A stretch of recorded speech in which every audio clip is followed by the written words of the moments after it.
busting through, making the tackle. Shaq Thompson for a 3-yard loss. Shaq busting through. My goodness, when you and what we see is long-term offense coming to fruition because Cam is actually a pocket quarterback. Who knew? Oh my goodness.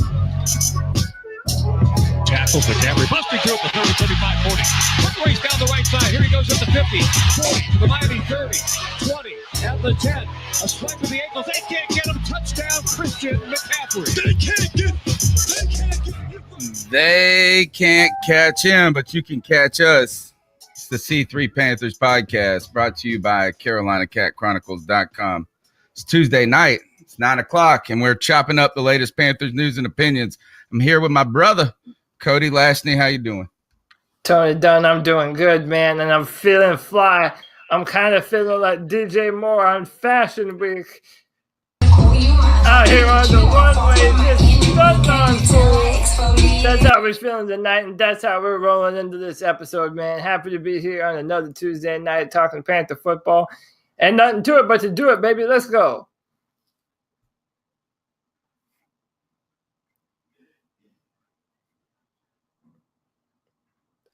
We are reconnecting, Tony Dunn. Reconnecting. Are you back with me? All right. So it's probably my son getting on and off his own social media here, but it probably was Antonio Brown blowing me off the runway there. What's up with the blonde mustache, man? I'm going to tell you this. I think if you got black facial hair and you dye it blonde, you're in for bad luck. We saw what happened for Cam that year. He did that with the goat. Yeah, it didn't happen. Didn't happen good for Cam Newton, but yeah, that was DJ Moore at New York Fashion Week. I have no idea how that even happened, how he got on the runway in the first place. But DJ out here making moves. That's what happens when you spend 1 year with Cam Newton as your quarterback. But hey, man, it is what it is. You said DJ. I was sitting here. I'm thinking about Antonio Brown with that blonde mustache. Has been yeah, on but my that mind. is hideous too, man. The whole time is what I've been thinking about. All right, so tonight's show, it's Evolution Baby. That's right. It's kind of like that old Pearl Jam song. Man, the Panthers are evolving, and part of that includes Eric Reid, who signs a 3-year deal. We'll be talking about that tonight. Alex Arm-Bar Armah. That's who we got to talk about. Making a citizen's arrest. Ron Rivera wants to evolve, so Ben Jacobs does. We've got a ton to talk about. And Cody, who we previewing in free agency this evening? Tonight we are previewing none other than D Ford, the defensive end for the Kansas City Chiefs.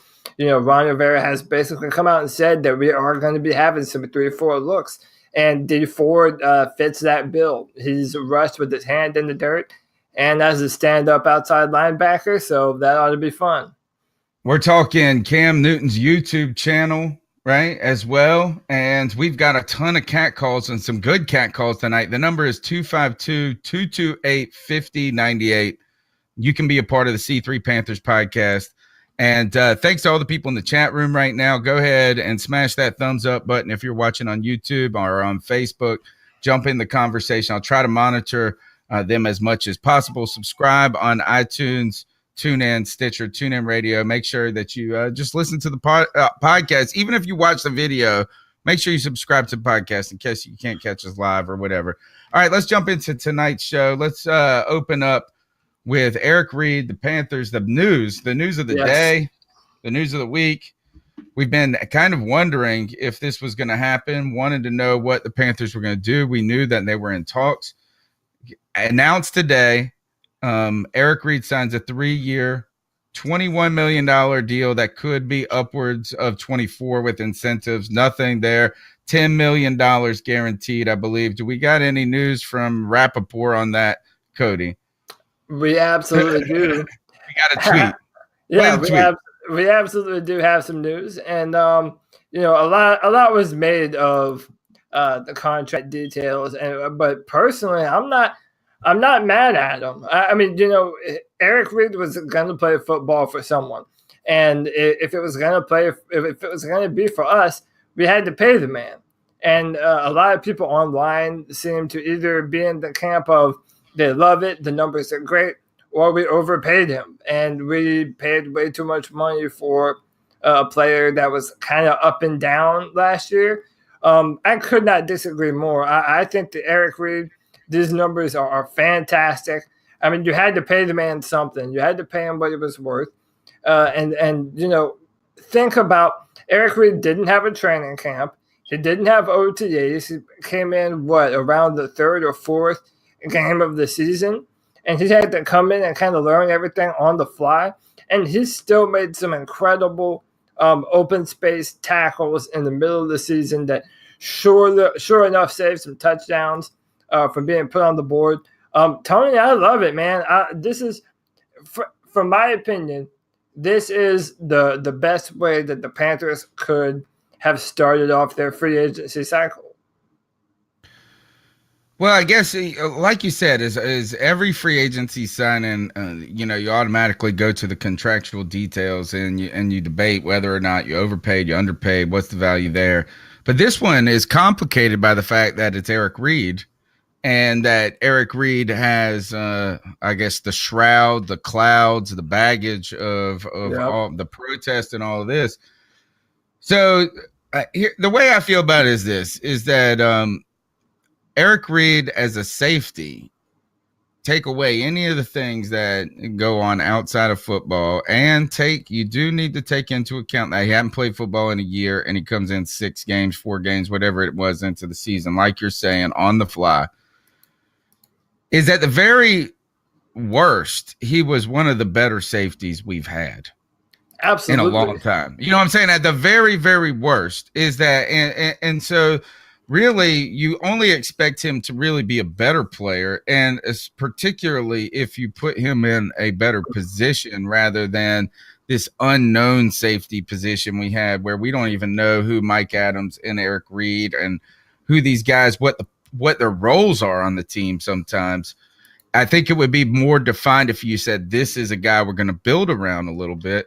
But then you look at those numbers there, and anybody who says he's overpaid, what they're really saying is he doesn't deserve to be a starting safety if he's overpaid, because $7 million a year right now is kind of, look, Eric Weddle makes $6.5 million a year, but his contract was $26 million, and he signed that 2 years ago.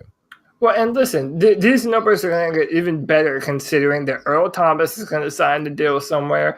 Tyrann Mathieu is going to sign the deal somewhere. There are safeties out there that are going to sign contracts that are going to make you love what we just signed Eric Reid to. I mean, the guy is only 26 years old, and he's a mean tackler.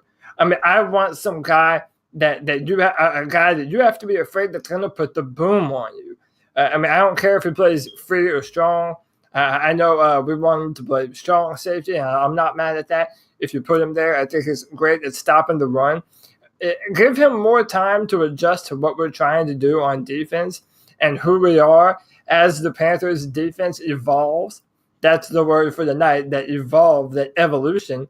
I feel that he fits everything that the Panthers are from a defensive standpoint. I mean, he is what we want in a player. I mean, he's incredible. 27. Scott Thomas corrects me. Yeah, 27 years old. I mean, the best is in front of him. I'm happy about this. I was ecstatic. And now I think that opens up moves in the draft and in free agency that we don't have to take care of now that we re-signed our own.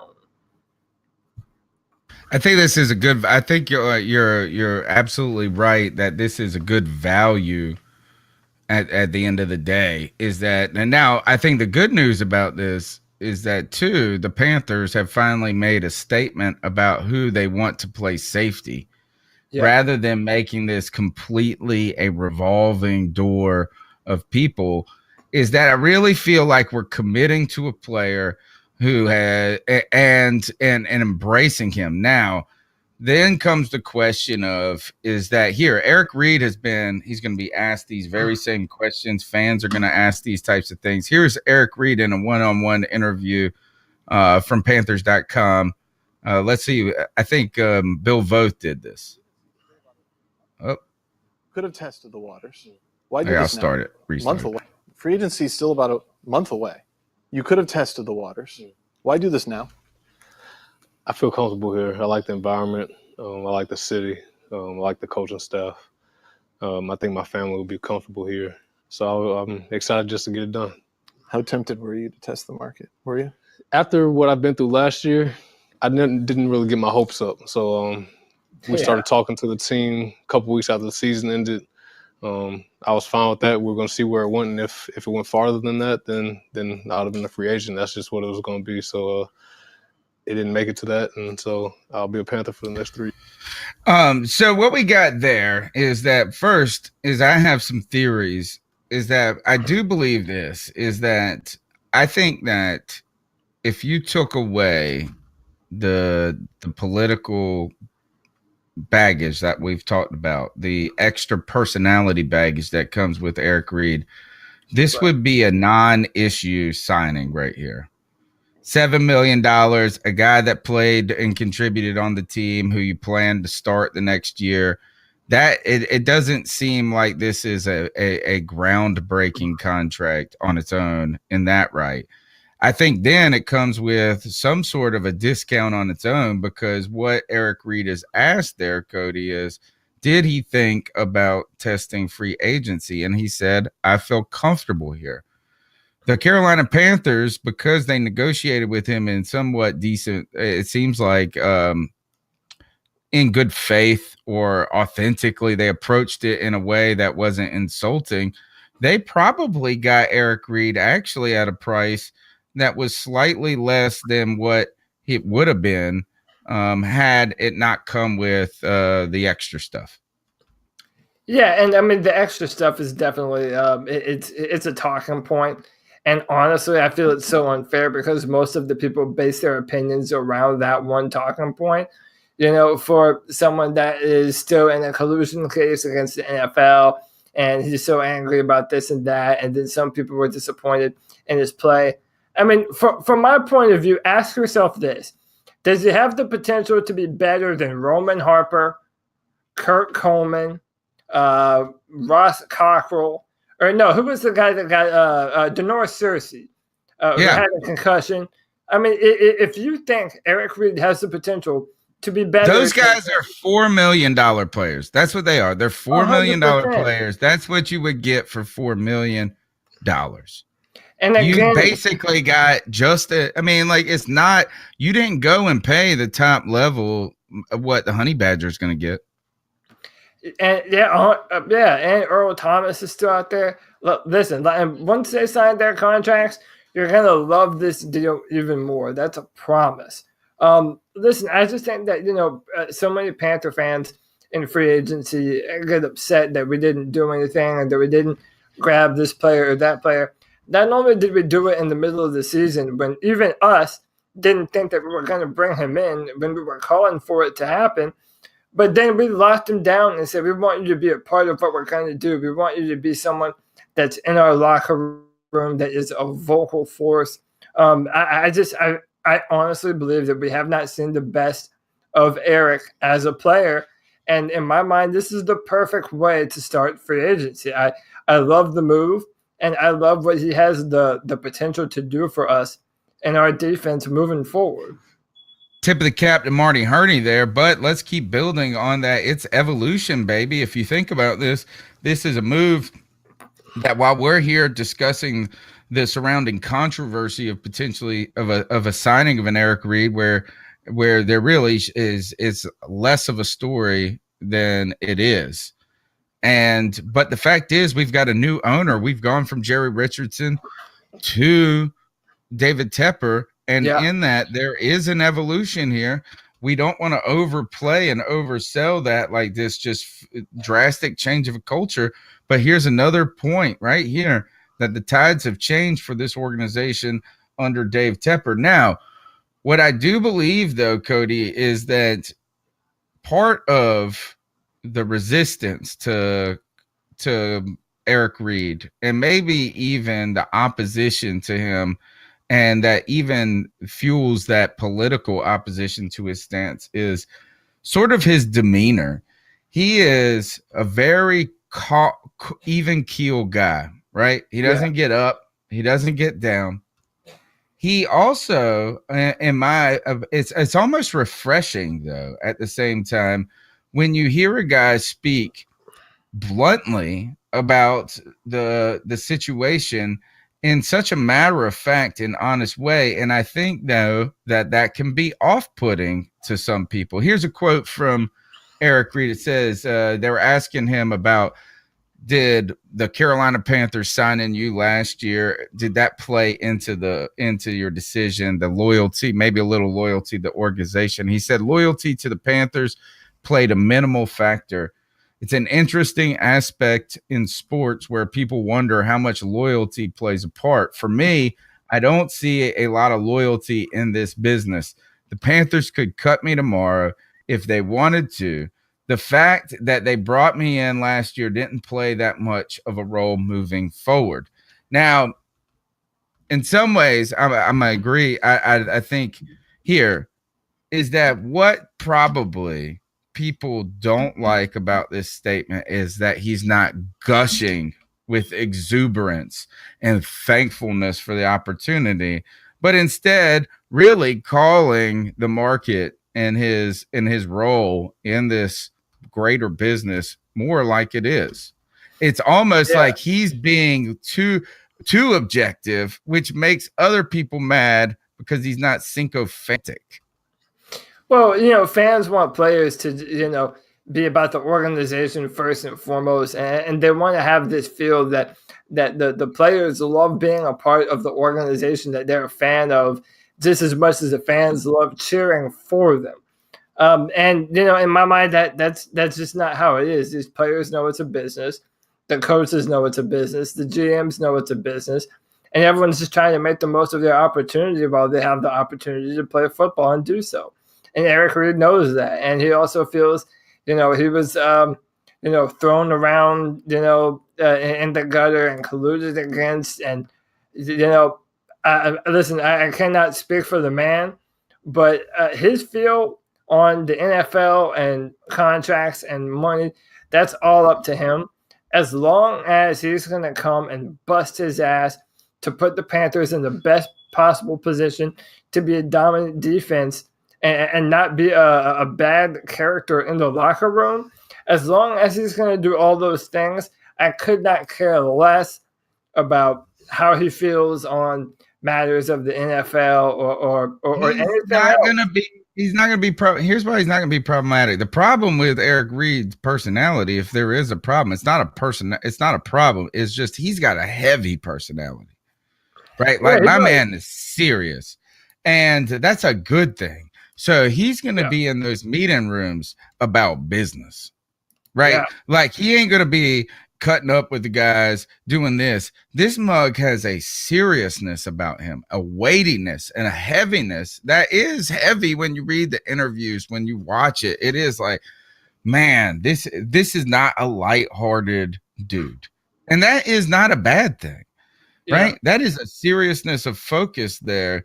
But I think people demand, I've always felt like this when it comes to like when we ask players to open up about how they feel about a situation. And then when they go off kilter or when they say what you don't want to hear, you're upset that they didn't handle themselves better, right? Is that you're always, and so what I'm trying to get to is this, is that I think that people who are on the fence about Eric Reid almost demand that he's like, oh, thank you. Now, I don't think that it needs to be that case. I think, but the heaviness of his personality could be in a good thing for these younger guys, though. Deshaun Jackson, right? Deshaun Jackson. What's Dante Jackson? Right? Jackson. These guys could benefit from that youth with kind of a guy who's not too old, but is serious of focus. Here's Reid on if he was a little surprised how long it took for him to get a deal. Have you taken any time to reflect on all that's happened over the last few years? Think about a year ago, what your situation was, and now here you're signing a 3-year deal? Yeah, I spent a lot of time reflecting. It's been a long time coming to get a deal like this done. took way longer than I thought it would, but I'm grateful to be here. Thank God for seeing me through my career to this point, and I look forward to what the future holds. And can I just say something real quick that just popped in my head? You know, the fact of the matter is he chose not to test the waters of free agency. Now that could have been. I wanted to. Yep. Yeah. Now listen, that could have been he felt that no one else was gonna sign him or whatever. He didn't want to go through the whole rundown of not finding a team. Whatever, man. Listen, he wants to be a Carolina Panther, and he said so explicitly. He said that he wants to raise his family here in Charlotte, amongst people in Charlotte, in the Carolinas.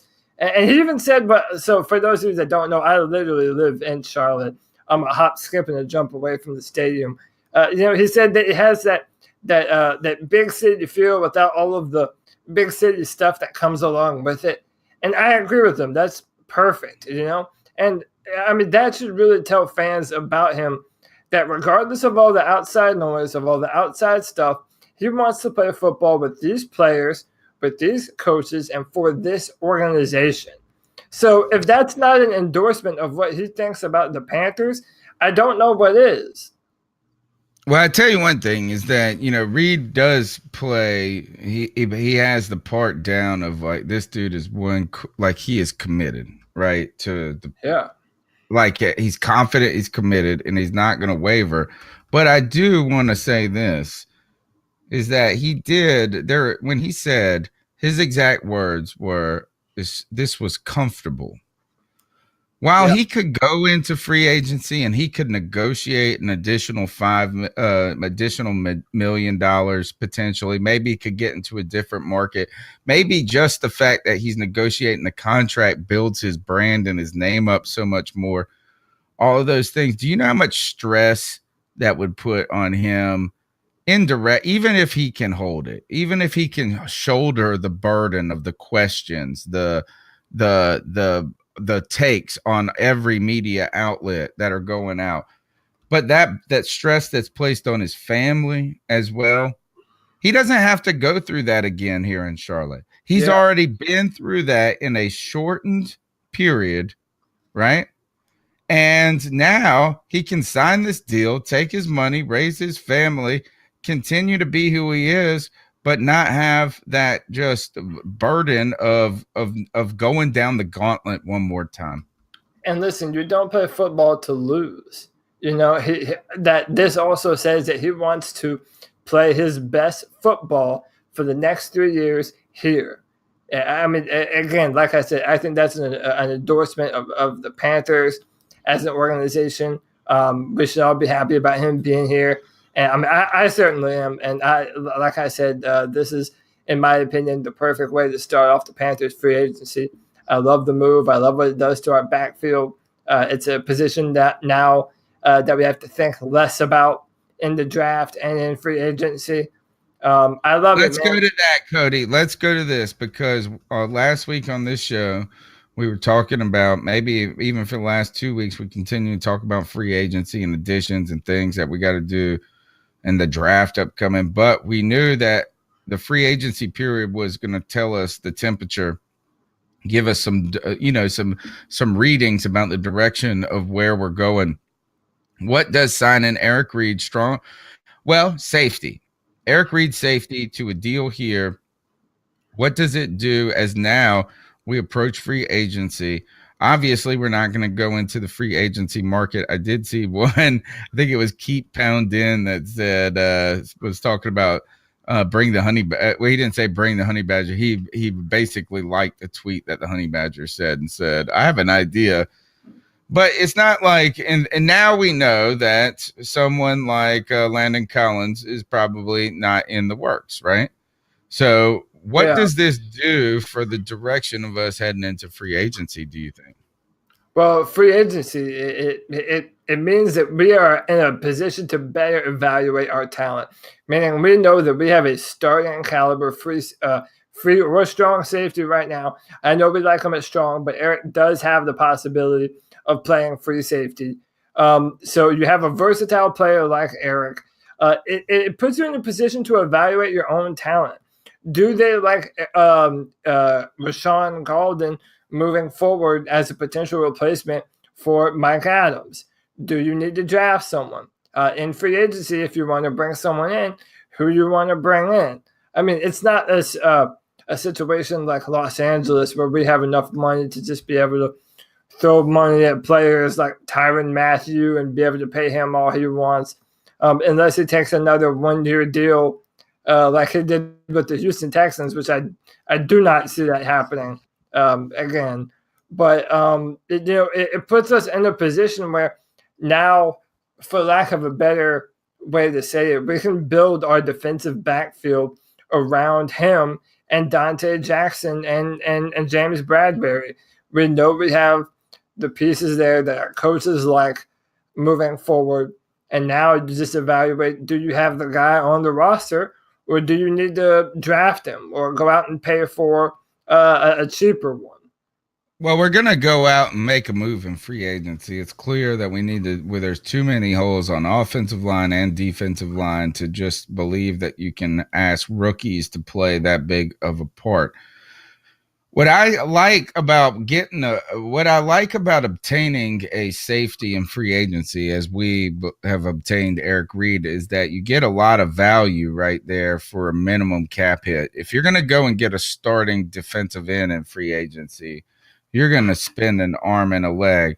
$7 billion still gives us room to negotiate, and I think that we could negotiate potentially for trying to bring in another guard, or some help on the offensive line. I do believe that would be a cheaper route than chasing a defensive end in free agency, but it's going to be hard to pick up a defensive end in the draft in that 16 hole that can immediately just be a game changer. Look, let's go ahead, Cody, and let's see what the fans have to say about this discussion.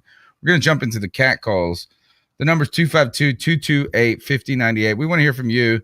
You like this Eric Reid move? What does this tell you about us going forward into free agency in the draft? Hopefully, I do believe that these are real clues about, man, this is strategic, folks. The Panthers are now lining up this move to make the next move.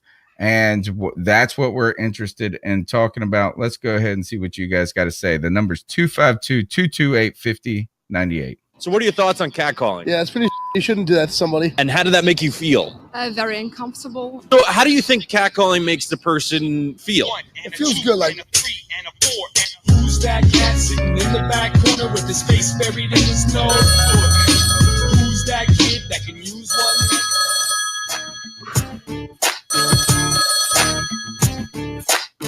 Hey, Asian podcast. How y'all doing? This is G Cavassier. Hey, I'm gonna keep it short and sweet. What's up, G? First of all, I want to say I'm pretty happy we re-signed Eric Reid. I'm really happy on this. I mean, he signed a 3-year deal or whatever. I think $10 million guaranteed. So I'm pretty happy on that. My only thing is, they signed him as a strong safety, I believe. Who's going to play free safety? Because I don't think Mike Adams is coming back. I really don't. So should we go for should we put Golden in there, or should we get a free agent, or should we draft one? Me personally, I think we should get a free agent. That's just my opinion. That's just me. Pair him up with the Honey Badger. I would like to ask you guys, since Thomas Davis has been released or cut or whatever from the Panthers, which was a big ass mistake in my opinion. How do y'all feel about Clay Matthews coming in, playing outside linebacker? I really like Clay Matthews. I've been a fan of his since he played in USC, like for real. And if trying to get young with 3-4, hey man, how old is he? Already won a ring, running a wild defense, So what do y'all think Clay Matthews being an outside linebacker? Let me know you guys' feelings and keep pounding. All right, I'm gonna jump in there with the Clay Matthews. Clay Matthews, too old, man. He's 32 years old. We gotta be getting linebackers are cheap, man. Linebackers are cheap, and we can get a young one. Now the question is, I think the real question is in that evolution that Ron Rivera has been talking about, and then we're going to talk about it a little bit more later in the show, is this really a full transition to a 3-4? I don't know. He likes the Eric Reid side in there, but let's go ahead. Let's just, before we get in, we're not going to go too far into that evolution of the defense. We'll get that when we get to D Ford, Ron Rivera. Cody, what do you do at the free safety position right now? Sounds like, I know I've been firmly entrenched that Eric Reid is a strong safety.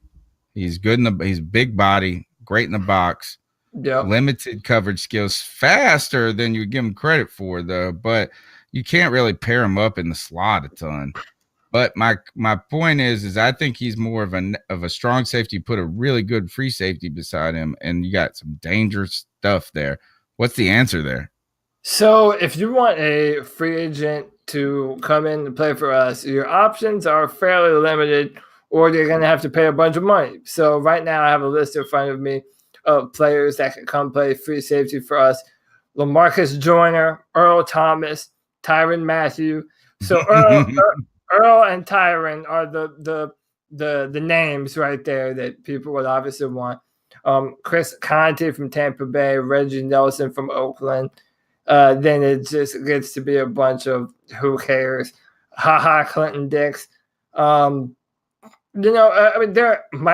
Mike Mitchell is still out there. Mike Mitchell. No, we're trying to get young folks. That's what I'm saying. Clay Matthews gone, 32. Mike Mitchell, he's got to be 32 by now himself. Trey Gone. Still out there. Yeah, I don't know, man. I wasn't a fan of Trey Boston when he was here in the first place, but he has been a better player since he's left. Yeah, he has been a better player since he's left. Adam Martin said Montez Sweet. Wait, isn't he that's a defensive end, man. That's a defensive end. They're talking about the draft. Yeah, they're already in the draft stuff. We might need to bump up that D Ford segment. They're into it today. But yeah, man, I don't know. If you're gonna bring in someone, I just don't see someone right now that we're not gonna have to break the bank open for. That doesn't, limit what we're able to do cap wise.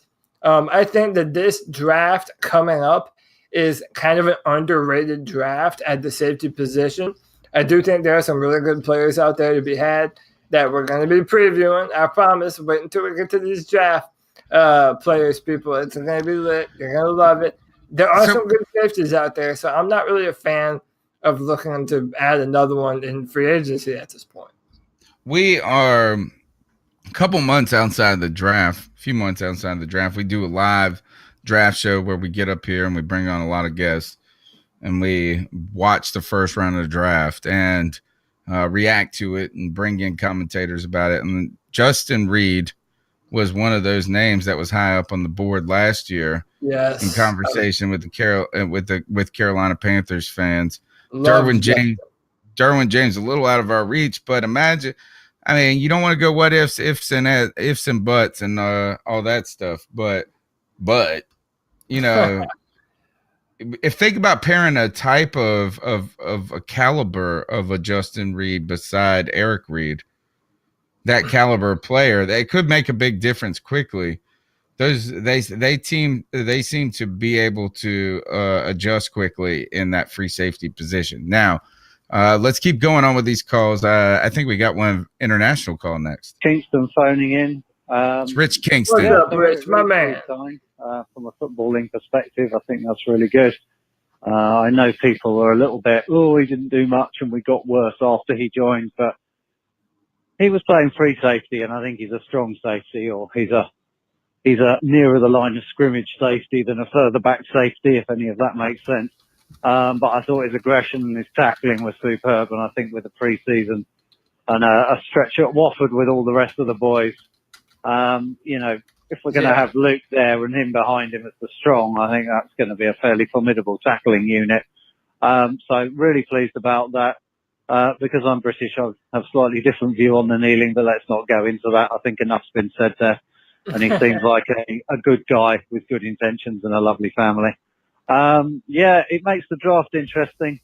I'm very high on Nasser Adderley, as are most of the draft people, and starting to wonder if there isn't a decent edge, whether just taking him and that really settles the whole secondary down between Jackson and Bradbury, if you got Adley or even Deontay Thompson, who looks decent from Alabama, despite the last couple of games, and Eric Strong, I don't know about that one. you know, you're fairly set. You've still got Golden and Y'all hopefully draft Cornell that might get gurus. some time playing the Y'all so nickel if cute. they cut captain Don't and know let about Mike that Evans one. go, which I suspect they will.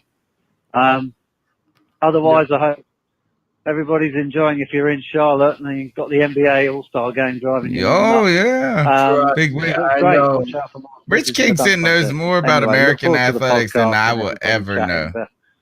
The, I will ever know. He the knows more about I American can't say. sports. All right, than, take care, guys. Keep out. He knows more than about American sports than I will ever know. Yeah, But that's my buddy on Twitter, man. We shared mock drafts back and forth, and yeah, Rich is the man. Rich is cool. To echo what he's saying about the Eric Reid and the type of guy, Ryan Khalil in December stated about Eric Reid. He's a good football player, but he's also a great human being. He's an incredible teammate. There won't be one guy in here that you can find that doesn't like Eric Reid. I think that says a lot about the guys upstairs and the homework that they do to find out this stuff. So, all right, going back to this is that, you know, now we see a little trajectory of how we're going into free agency, and the Eric Reid conversation will be a big deal and continue to dictate now where we're going and heading. Anything from the Kingston call specifically, Cody, you want to reference before we move on? Yeah, he mentioned Deontay Thompson. I am cold as hell on Deontay Thompson out of Alabama now. I think that he kind of got exposed for his limitations. And again, maybe this is a little bit early, you know, but I mean, most of the general consensus now is that he's not really a first-round prospect, which, hey, maybe if he is there in round 2, maybe we do take a swing at Deontay Thompson and see if we can kind of maximize his potential and his upside. But as of right now, that's just not his sideline to sideline speed isn't as good as previous free safeties coming out of Alabama, like a Landon Collins, like a Minkah Fitzpatrick, and so on and so forth. But that's for Rich, because I know he's into this type of shit. Him and I talk all the time. So, yeah, that's for you, Rich. But, yeah, that's pretty much about it. All right, you're listening to the C3 Panthers podcast. This week's episode, it's evolution, baby. The cat calls line is 252-228-5098. We're going to keep plowing through with these calls. Hey, C3. Yeah, neighborhood Panther fan, Nova Black. Nova How Black. y'all boys doing? Long time no talk to. Podcast. Man, I'm excited about 2019 season, man. We got a lot of stuff to talk about and very little time to talk about it. So yeah. I just want to touch on a couple of topics, you know, like Mr. Tepper. We're going to start with Mr. Tepper and the bubble in Bank of America. I think that'll be real good for them boys to have a practice field, you know, that they don't have to worry about the weather. You know, they can get real good reps. Cam's recovery looking good, you know, coming back next season with the rookies. DJ, Samuel, Mr. Third Down, Ian Thomas, Martinez. I mean, man hurts. Martinez. The offense gonna be looking good with everybody coming in there. Yeah, with that, and getting that time through OTAs and training camps, getting them reps in, and especially if Cam's healthy. What about the sign of Eric Reid? That just came out. They get that boy a lot of money, but not a lot of guaranteed money. I think he's worth the guaranteed money at least. So the defense, the secondary all together, Bradbury in his contract year, Dante Jackson in his second year. They got Coach Rivera calling the plays and Coach Washington on the defensive line. You know, I think the defense might show up and be a complimentary offense. There's a lot to be optimistic about. Definitely. Then we got the upcoming draft. We didn't even get to the draft. You know, in the first round, who you guys think we should be taking? What position should we go after? Like offensive tackle, defensive end, or defensive tackle? I wouldn't go wide receiver. Definitely not. What about in the second round? You know, safety, cornerback, or should we double dip and get, something on the defense, or if any good offensive linemen or, drop or whatever. I don't know if there's a lot of them or not, but I don't think it's that many last time I checked. So guys, what do you guys think about the upcoming draft? How the defense is gonna look with everything structured as it currently is, and with the guys coming in the offense and Cam's being healthy. Give me some feedback. Keep pounding. Nova Black with the fantastic call, man, and really, he mentioned a few things, but let's start with this one. One of the things that David Tepper has continuously said is that he wants to put a bubble over our practice field, which I don't know if anyone saw this, but later in the season, the weather was real bad, or I forget what exactly had happened, but the Panthers, when the weather gets too bad, practice at like a ballroom. And it's like a ballroom in a hotel. Ballroom. And dude, it's like that. Come on, are we some kind of 2-bit organization, or are we a real NFL football team? And I think that David Tepper, that kind of shit drives him absolutely up the wall. And I love that idea too. And it seems like that's going to be something that happens this training camp. That there should be some kind of bubble or enclosure over the practice field, and I love that move. I think that would be awesome. As far as there's a lot of good players on this team, man. Nova Black named a few of them, and there's a lot to be excited about on this roster moving forward, Tony. I mean, looking at the new players that we drafted and that we signed, and that they're coming into their own. If Cam Newton's healthy and we're able to add some pieces on the offensive and defensive line, I mean, we should be able to roll, Cam Watch 2019. Everything, as usual, resides on Cam Newton's shoulder. That's what I mean. Really, it doesn't matter at this point what you do, how good or bad you are around Cam Newton. If Cam Newton is not healthy and your leader or the guy, he's our guy. So he's going to take us to this promised land. Now, I think with the comment to that there are a lot of there is some talent on this team. Is I think the good news, and it's hard for us to remember this because we just came off such a long losing streak, 8-game losing streak, and then you win a game that doesn't matter at the end, and you see it all shrivel away. But the league in an instant in this league, you can plug some holes and be a different team. So really, if you have Cam Newton healthy next year, like we always have a shot. That's what's been so fantastic about Cam Newton throughout his career is if Cam Newton is out there, you always have a chance. So if that's the case, if Cam Newton comes out healthy, then you get to see some of this talent that we have has kind of been under that shadow of last season. You can see it blossom, and you know what I'm saying? And so, there is some things. And I think though at the end, there are still significant weaknesses on this team. We keep going back to why were people so dissatisfied with the play of Poe, KK, and whoever brought it, I think we brought it up on this show months ago, and that is that when you don't have defensive ends, your D tackles can be easily accounted for. Yeah. So there are some real holes on this, but man, in the NFL, you can plug and play, and all of a sudden we could be a damn 12-win. You can go from 4 wins to 12 wins. So we have, I think, a foundation, but again, it all comes back to Cam. Let's go on and plow through with the next. One more thing. He talked about the draft, and I'm not going to go too heavy into the draft because, like I said, and I really want to emphasize this to everyone listening and everyone in the chat room. We are going to do some deep dives on a lot of different players, man, because I love this. I'm a nerd about all this. Tony calls me a nerd, and I wear it proudly. I am a draft nerd. So without getting too in-depth, what I want to do in the draft is what Tony and I talked about last Tuesday. Build that wall. around Build it. Cam Newton. Build the wall around Cam Newton. 3 quarterbacks died behind this offensive line last year. And I will not, and I will not stand for it anymore. I want a franchise left tackle, and I want a guard, and I want a center, and I will not be happy until we have all of them.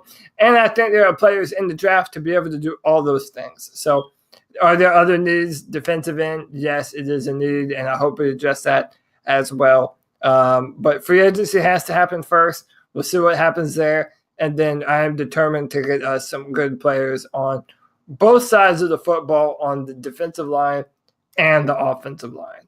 You're listening to the C3 Panthers podcast. Keep plowing through with the Cat Calls line. The number's 252-228-5098. What's up, fellas? It's Ben from Harrisburg. Hey, I just wanted to offer a little nugget of optimism.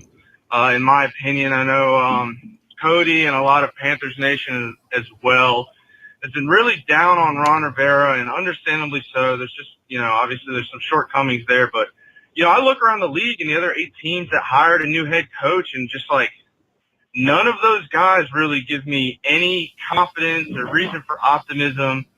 It's like, other than Bruce Arians in Tampa Bay, that was to me the only actual really decent hiring. But I mean, how long is he even going to be able to stay healthy and stay committed and be there? Like, that's to me a short-term hire. And all the other guys are just like risky. If you sniff Sean McVay, you get a head coaching job. I think the NFL is going to figure out real quick that there's only one Sean McVay, and that everybody else is just kind of an imposer. So in all honesty, when I now that all the chips have fallen, I look around and I really don't see anybody that I would rather have of these new head coaches than Ron Rivera. So I think when you think about it in that aspect, you can be a little more optimistic. And then the other thing that I really like right now is that this 3-4 switch that Ron is mulling over. The more I think about it, I think we have some solid personnel for it. I think, obviously Poe's going to play the nose tackle. I think, and he can do that. He can do that. Yeah. He'll slide out to the 4 technique. Probably have to draft a 4 technique. There's no way. But that's what he did first. In Kansas, it was nose tackle. But then after that, we have Luke Kuechly and Shaq will probably both play inside linebacker. Mario Addison will be one of the outside linebackers, and then I guess we just need to get one more 4 technique and another defensive end, or outside linebacker, either draft or free agency. I really like Montez Sweat out of Mississippi State. I think if we do end up switching to that 3-4, he could be absolutely dominant, and he's one of the pass rushers that I think realistically will have a shot at 16. So I'm excited about that, and I'm excited about this season. Cam doing well. Everybody's, I think everything's going to go in the right direction for us next year. Let me know what you guys think. All right. So fantastic call there. And what I do believe, and we told you guys this, and I hate when I get all told you so-y. But when we were talking about the firing of a potential firing of Ron Rivera, while everybody brought up a lot of reasons to fire Ron Rivera, what we could not do is identify guys necessarily that were out there who would be significantly better without a significant amount of risk. And you look around the league, and I do believe this, is that while he said you're only going to find one Sean McVay, to be honest, Sean McVay was foiled in the Super Bowl. Sean McVay needs to have some of the criticism levied upon him. I know a lot of people like to say Goff is trash, and he's the reason they lost and this and that. Their defense held them to 13 points. Sean McVay made some interesting decisions. Ty Gurley had 2 legs in that game and did not play. Sean McVay is 33 years old. He might not be as messianic as people wanted him to be, but trying to pick a different person, Cody, it's one thing to fire Ron Rivera, but replacing him is a difficult thing. He's not impressed out there with some of the hires that are being made around the league. Well, listen, I mean, Ron Rivera is going to be our head coach next year. So I'm riding with Ron Rivera because I have no other choice. But this is okay. This is what I want to say though, and I heard this, even last season, and I still kind of think the same thing. It's like being in an abusive relationship and then saying, "Oh, well, I'll never be able to do better than this person. I might as well just hunker down and make the best out of it." I don't know. That's just so, belittling to your own value.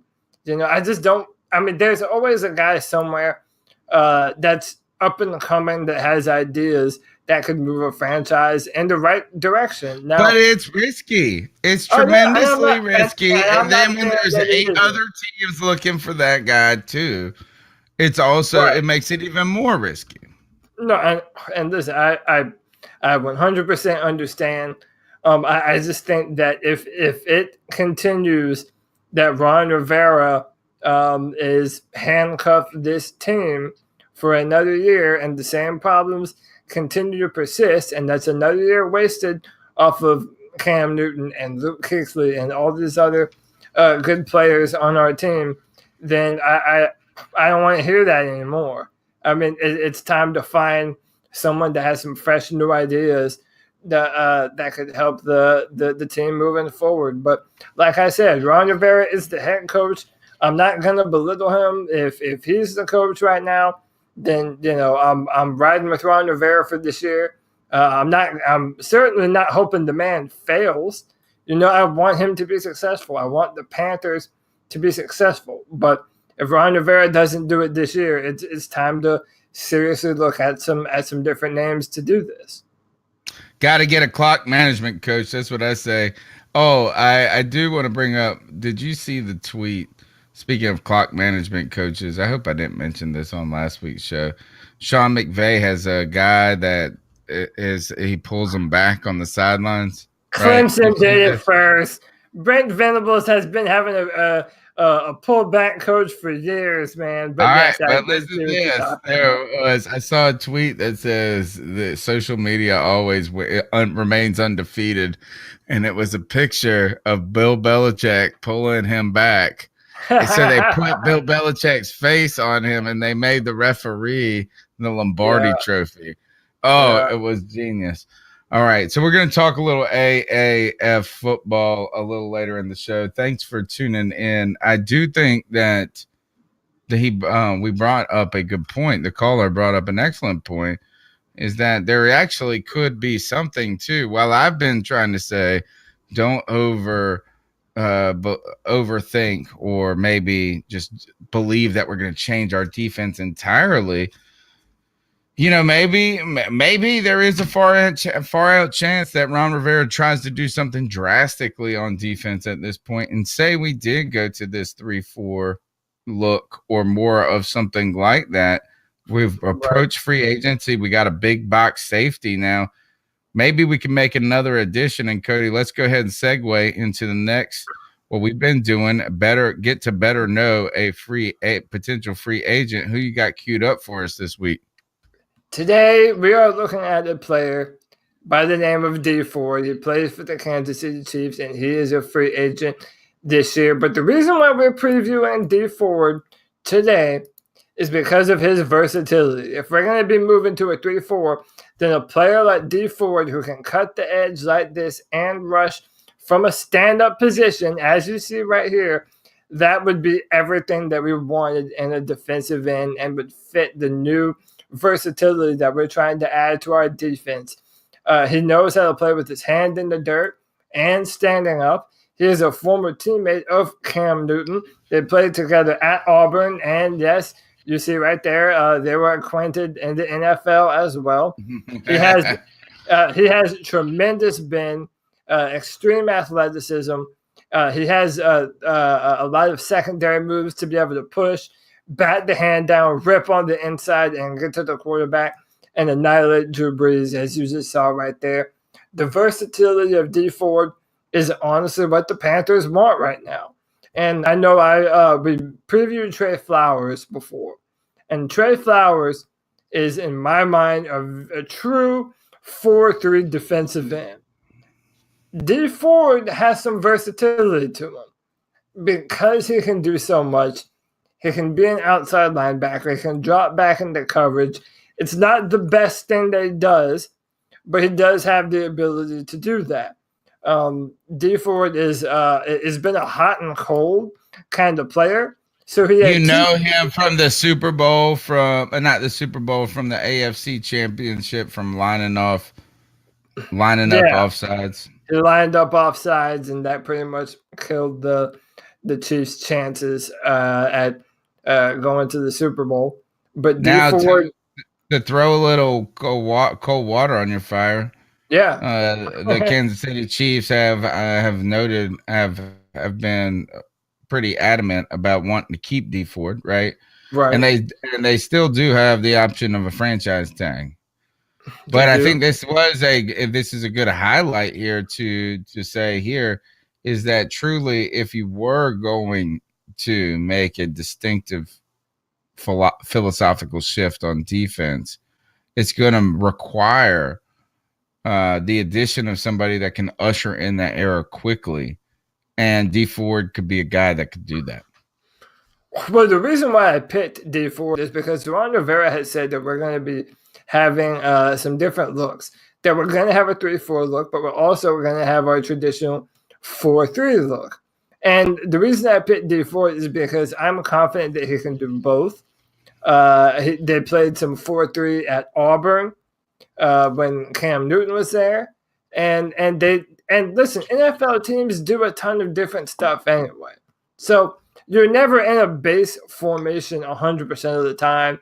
You have nickel, dime formations. You have all these different fronts that defenses use.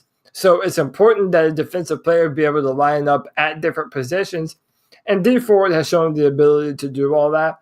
As far as Kansas wanting to retain him, the franchise tag is probably their best bet right now.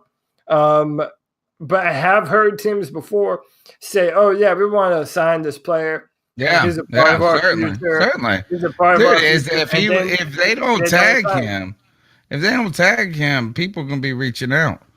I don't know if the Panthers are that team, but definitely somebody's gonna be reaching out. I would like to see this is that we need to get a petition going on Twitter, mobilize the mob to get a contract guy or someone who's just good at crunching numbers to calculate if it's cheaper from a salary cap position to run a 4-3 or a 3-4 defense on average. Wouldn't that be an interesting question? Because you would get to the question is maybe by throwing more defensive backs out and more looks, maybe that's cheaper than this. Maybe having more linebacker. It would be an interesting mathematical comparison to just say on average 4-3 defense costs this, 3-4 defense costs this, and to see which one is more cost effective. To me, what's more interesting, even more so than the cost, is are colleges putting out more pass rushing edge rushers than they are hand in the dirt 4-3 defensive linemen. You can see a lot of people standing up in the future. Yeah, because then what that basically means is if there are more 3-4 defensive fronts out there in college, it means that there's more of a chance for you to be able to replenish your football team through the draft because there are more players that fit what you do. So that's something to look at. And the financials as well. We'll be looking a ton at the AAF Football League to get some of those answers, to be honest, because I think some of their defenses, a lot of their defenses are going to be more predicated on a 3-4 type of look. And I know that the guys who know defensive schemes are going to be like, well, it's not really a 3-4. It's a 3-2-5, this and that. But it's definitely not a 4-3, right? That's my point. And so I do think you'll see more of that. I mean, the San Antonio Commanders, I was looking at their roster. I think they have 10 linebackers on their team listed and only 4 defensive linemen. So you clearly see them getting a little bit more. And we constantly hear about the evolution of football and things coming from the bottom up, high school entering the college entering the pros. I don't know if that's where it's going, but maybe this isn't such a bizarre thought as I first believed it was, Cody, to go to a different look entirely. Yeah, I mean, it's not bizarre at all. I mean, teams do it all the time. It's just that Ron Rivera, and this is kind of something we wanted to talk about, Ron Rivera talking about his own personal evolution as a coach. Ron Rivera has been pretty steadfast in the things that he believes and wants to do. And part of that has been a traditional 4-3 style defense. I mean, you and I have talked about the number of linebackers we have on the field. And, we probably have 3 linebackers on the field as a 4-3 defense, probably more than almost any other team. Most teams run a 4-2-5 if you're in that alignment. So, but we've had Shaq, Luke, and Thomas on the field for a long time now, and it just speaks to what Ron Rivera does as a defensive-minded coach. And our defensive coordinators, they kind of run the system that Ron wants to operate, I feel. So, Thomas in the YouTube chat says elite running backs are known to gash 3-4 defenses. Yeah, so I mean, like, those are all different things. There are so many moving parts in considering a shift and what that would do. I do believe the next move in free agency could indicate what we're trying to do in that regard. I mean, if you go and you get a guy that is a traditional 4-3 defensive end and you pay a ton of money, we know where we're going. If you go out and you try to negotiate a different way, maybe there is an opportunity for us to mix it up more than we thought. Let's keep going through with these calls. We still got a lot to talk about tonight. Hey guys, Ben again. Real quick, one thing I forgot to mention about the 3-4 potential switch. Look to see a sign of life from Marquise Haynes, our 4th-round pick from last year. If we actually do switch over to he'd be great. I think, that's what he needs to do. Defense was absolutely the wrong fit for him. He, to me, screams 3-4 outside linebacker. He's just so fast and explosive, but undersized. So I think that switch could be huge for him. And maybe fantastic point right there. Give us, if nothing else, like a situational pass rusher. So that was it. Let me know what you guys think. Tremendous point right there. We think about Mario Addison transition to this, but think about the young guy right there who is the younger version of Mario Addison. Yeah, and even Mario Addison himself. I mean, he's another guy that's a lighter defensive end. Now that you mention it, and I've thought about this before too, it's not a far-fetched idea to say that we actually have a lot of personnel that fits a 3-4. Again, we all love to crap all over Vernon Butler, but consider that in a 3-4 defense, a 3-tech defensive tackle, which is what him and K1 Short play, those are now defensive ends. And then you put Dontari Poe at nose tackle, which is what he was. You put those 3 guys out there, and then you stand everybody else up. Yeah, you stand everybody else up. Put Marquise Haynes out there. Put Mario Addison on the edge, rushing as an outside linebacker. And then you have Luke and Shaq in the middle. And let them play the defense and do what they do best. Yeah, I mean, I'm not mad at it. And, the thing that Ron Rivera said is that we're going to do both. So that means we have to fit personnel to be able to do both of them, but we're still going to favor one over the other. I hope, though, that if he does do it, that he pushes the chips a little. Yeah, I do too. You know what I'm saying? I hope that we don't just trot it out there a couple of times and see if it works. I would hope that if we did believe that this is going to be an advantage with this personnel and in this NFL, that we gave it more than just a nominal shot. Yeah, offenses are going to know if we're serious about it or not. And they're also, they're going to look at what do we do from those different formations? Does that mean we're more looking to, defend the run or rush the passer? A lot of teams only have 3 defensive linemen on passing downs as it is. So it does kind of seem like a natural evolution of things.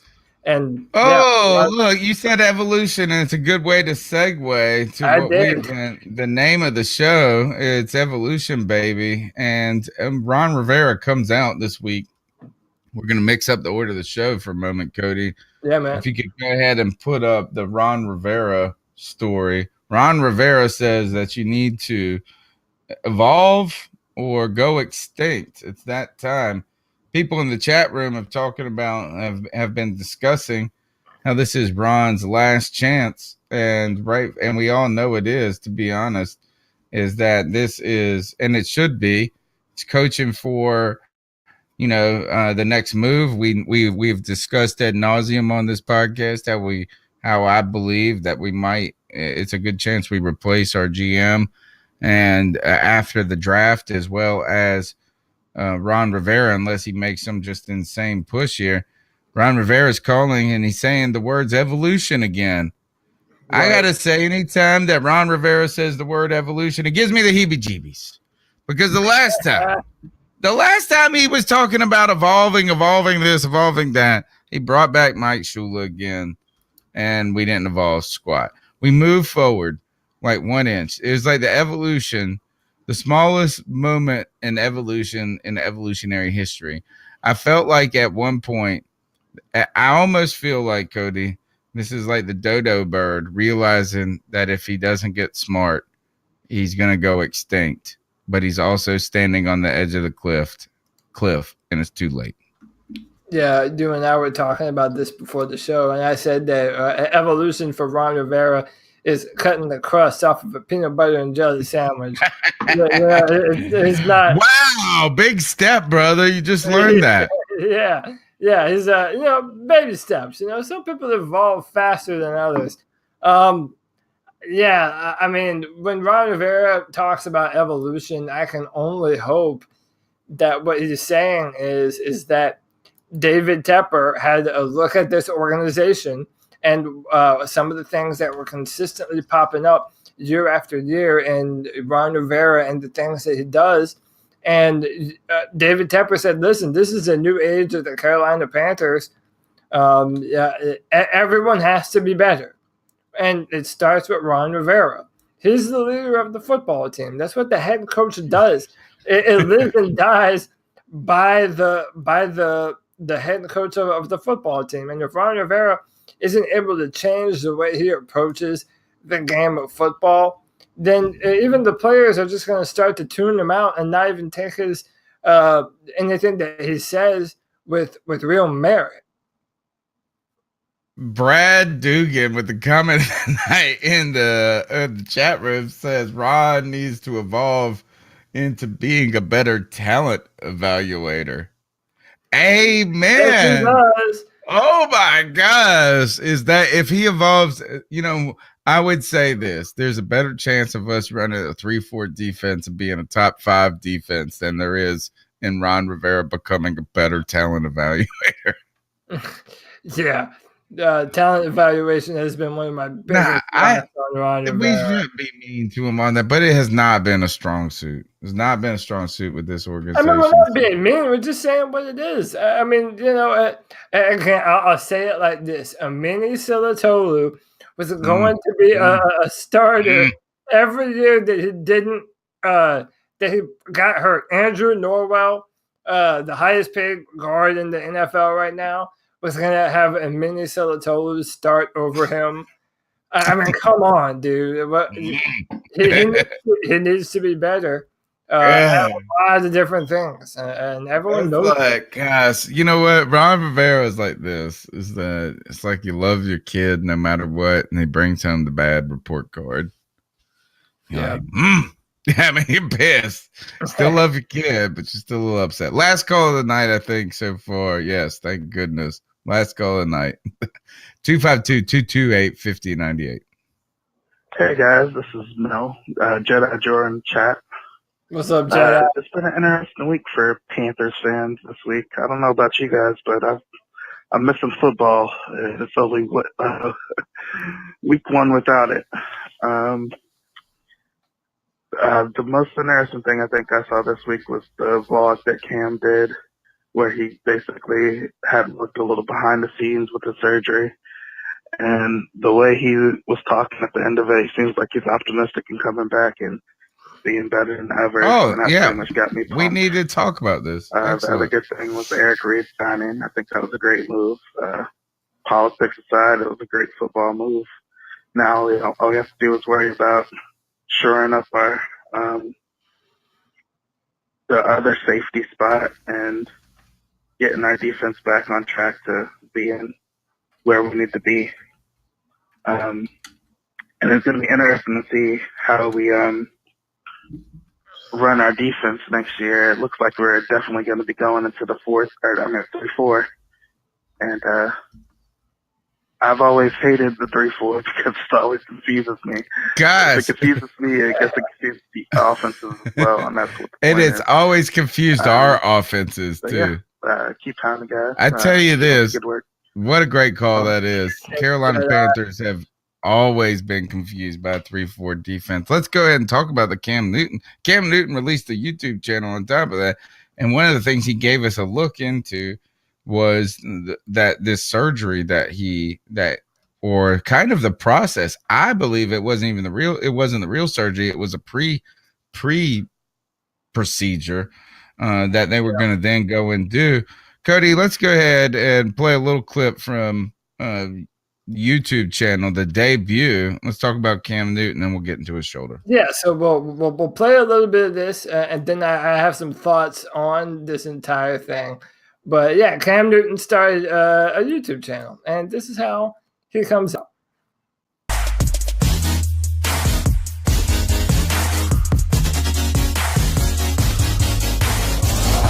So I've decided to launch this YouTube channel for multiple reasons, really, to be more engaging, with my fans, because obviously I do feed off, what my fans have to say.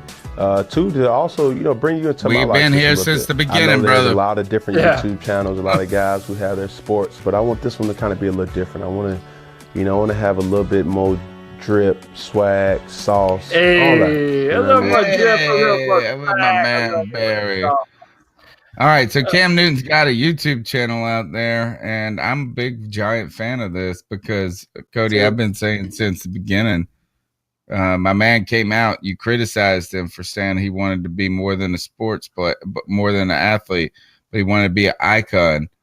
And guess what? I criticized him? No, people did. All these people criticized him about saying, oh, become a sports player first before you worry about that. You know what he did? He went and did it. My man's sports player. He's an icon. I love it. And look at this. You know what I love most about this?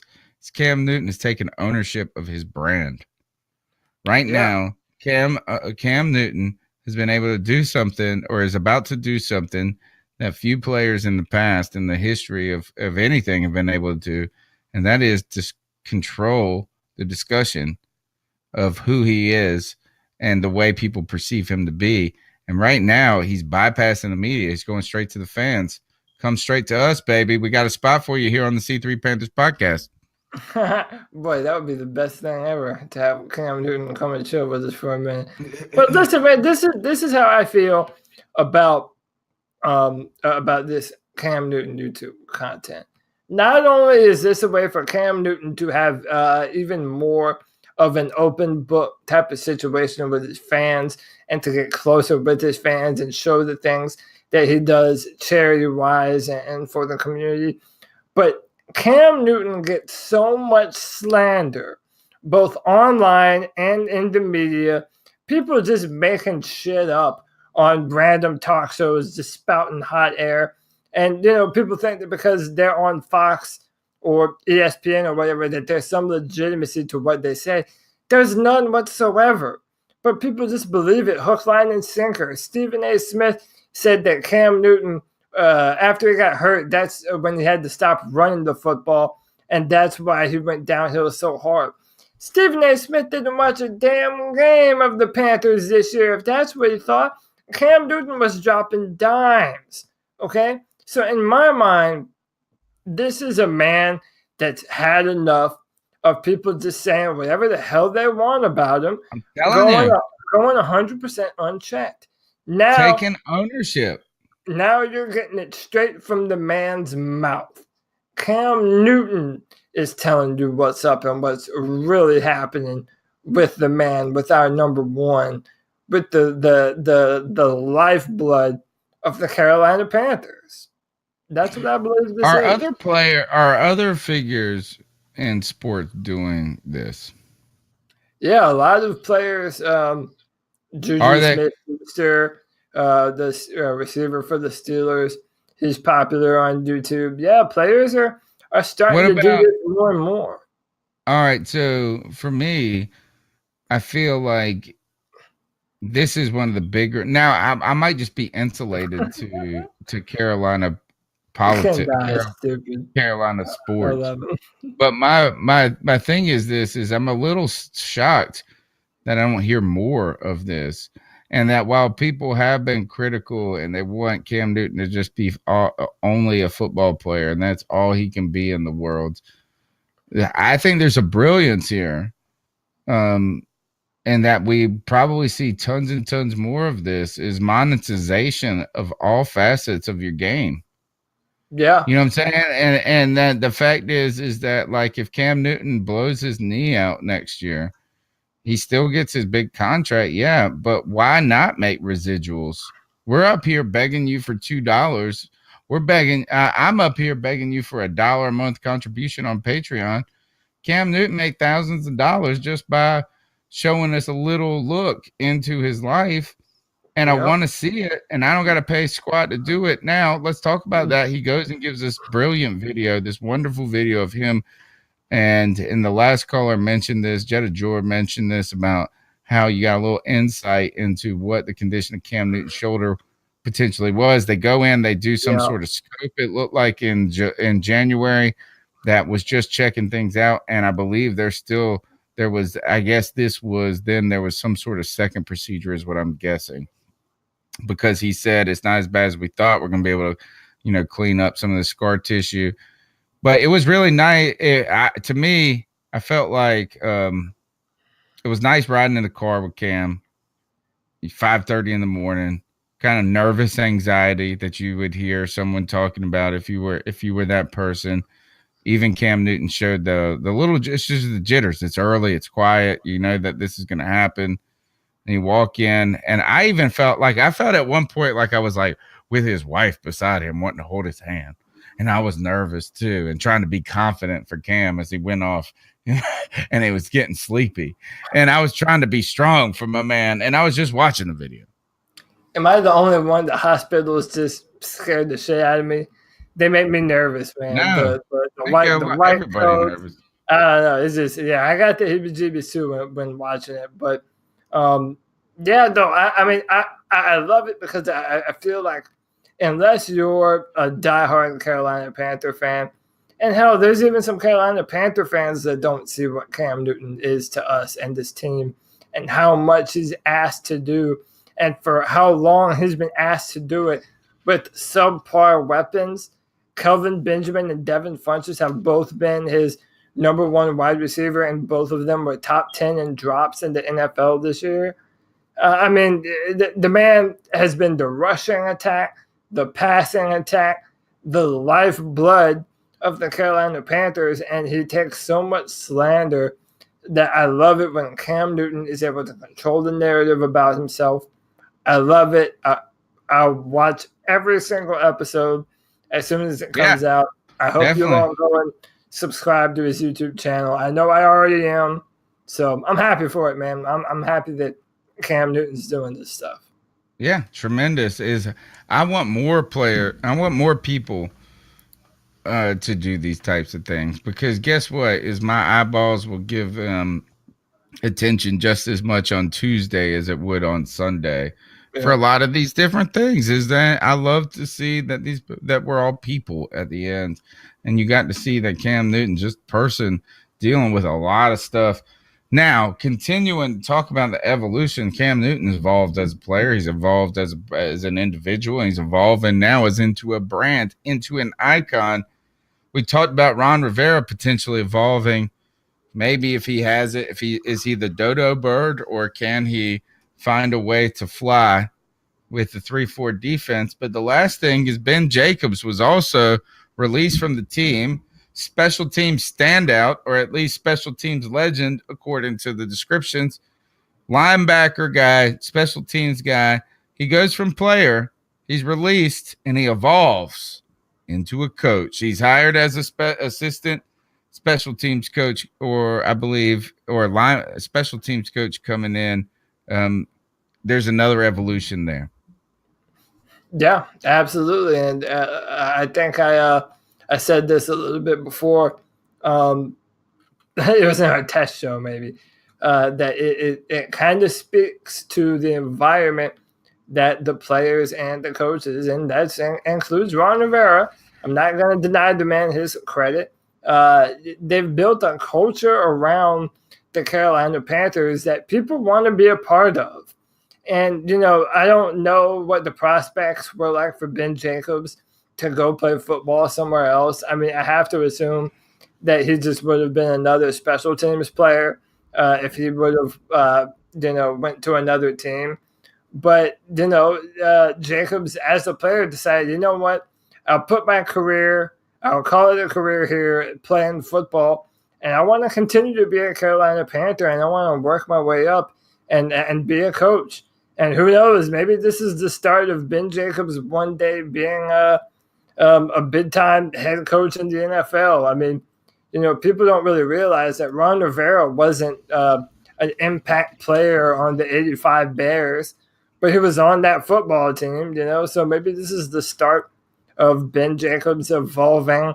There's that word again, evolving himself to to be the best future version of himself that he can be. And that's a coach with the Carolina Panthers.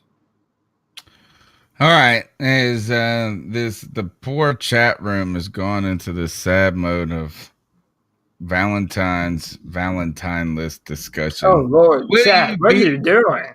Will you be my Valentine, chat room? You can do that by smashing the thumbs up button, subscribing to the podcast, and continuing to be with us each and every Tuesday night in the C3 Panthers podcast. I think this is that we've done about everything in the show other than the ice up picks. You got any other last points? Because I think I got one last piece of Panthers news, but it's coming in my ice up pick itself. I mean, I've said my piece, man. That's really all there is for me this week. It's been fun talking with the chat room and with you, Tony Dunn. But I'm ready to ice some people up, man. Ready to ice some fools up. All right, you go ahead first. I know you got the fun one. Yeah. This is the C3 Panthers. This is the longest segment on the show. We've been running this since 2014, I think. And that is when Steve Smith told my man to ice up. Get it up, get it together, toughen up. This is where we tell someone in the world to ice up, toughen up. Who you got, Cody?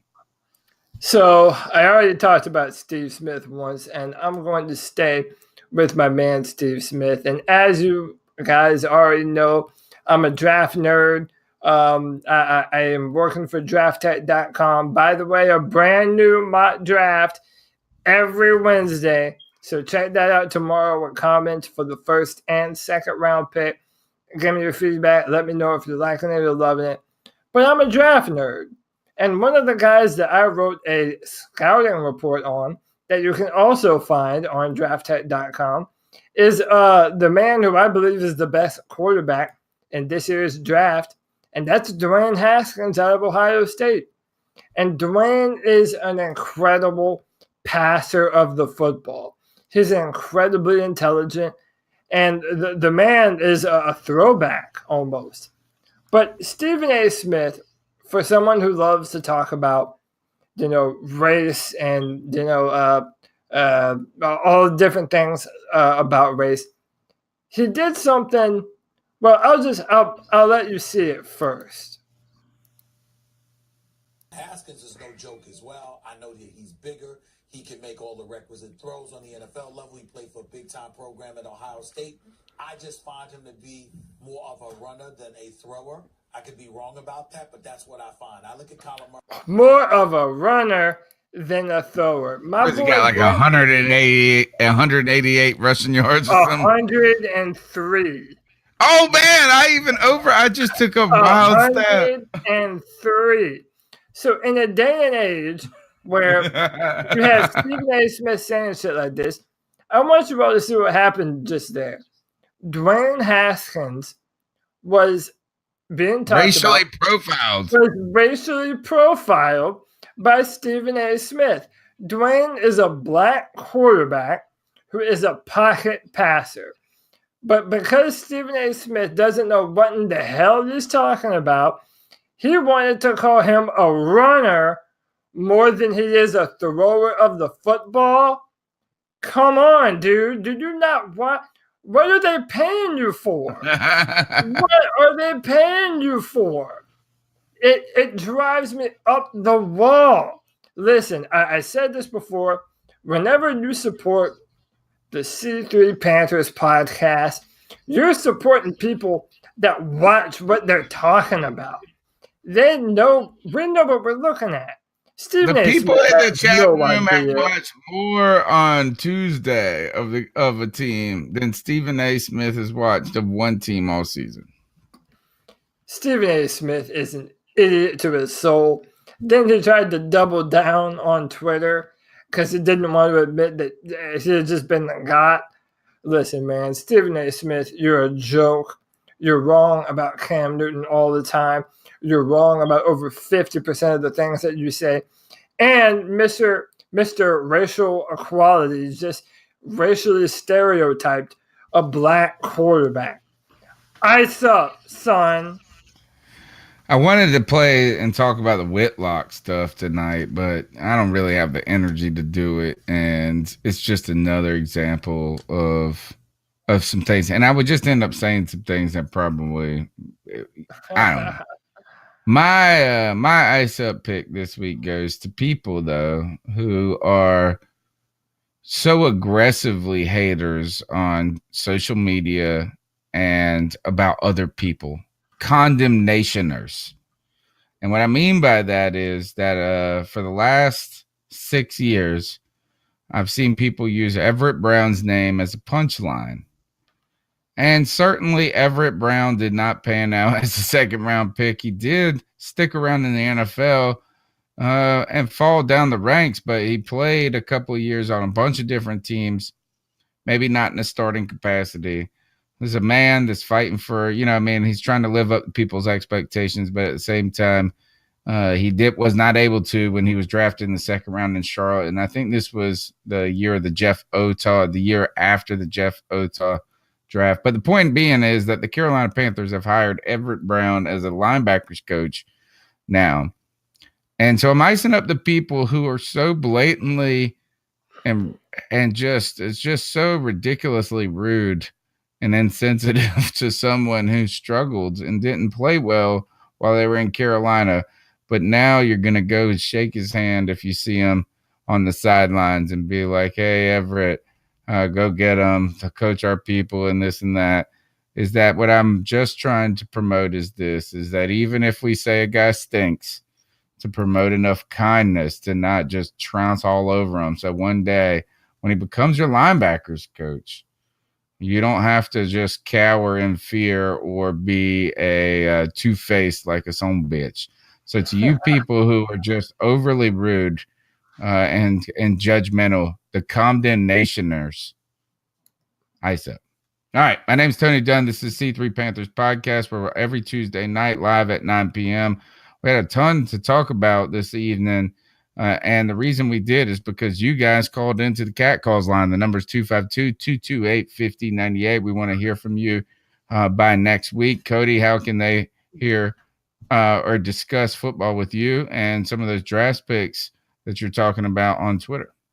Yeah, guys, I'm a draft nerd. If you want to talk draft with me or anything, man, I'm on Twitter at Cody Lack, CODYLAC. We only have so much time to cover in the show, so you'll probably get more in-depth answers out of me there on Twitter as opposed to on the show, which is everything Carolina Panthers.